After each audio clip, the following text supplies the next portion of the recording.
किमान 50% वरती मिलेट हे तुमच्या डाएटमध्ये गेलं पाहिजे, त्या प्रॉडक्टमधून गेला पाहिजे. तर त्याला मिलेट प्रॉडक्ट म्हणता येऊ शकतं, फूड ॲज अ मेडिसिन म्हणून.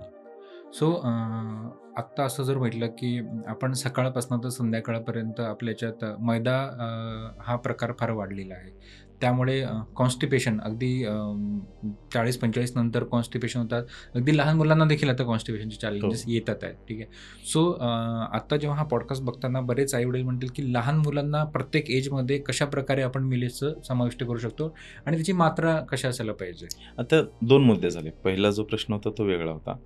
ह्याच्यात काय करायचं आहे, ज्याला काही डिसऑर्डर नाही, त्याला चांगल्या लाईफस्टाईल जगायची इथून पुढचं, त्याचं जीवन चांगलं सुखकर व्हावं, असं जर आपण विचार करत असू लहान मुलांच्या बाबतीत, तर तुम्ही बेकरी आयटम नाही काढू शकत त्याच्या डाएटमधनं.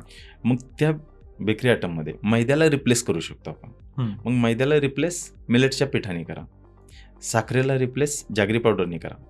अशा पद्धतीनं जे काही आपले ॲटम्स जेवढे आपल्याला रिप्लेस करता येतील डाएटच्या नुसार, म्हणजे साधं मीठ असेल त्याच्याऐवजी रॉक सॉल्ट असेल, साखरेच्या ऐवजी गुळ पावडर असेल, असं जर आपण केलं आणि ते तुम्ही दिलं तर ते चांगलं होऊ शकतं. कारण प्रत्येक घरामध्ये आज बघितलं 10 ते 15% आय थिंक बेकरी प्रोडक्ट असतीलच, प्रत्येक जास्त असेल. आणि लोकांना ते मुलांना त्याच्याशिवाय ही नाही होत, कारण आज टीव्हीवर ॲड बघितली तर त्यांना ते 2 मिनिटाची सवय जास्त लागलेली असते.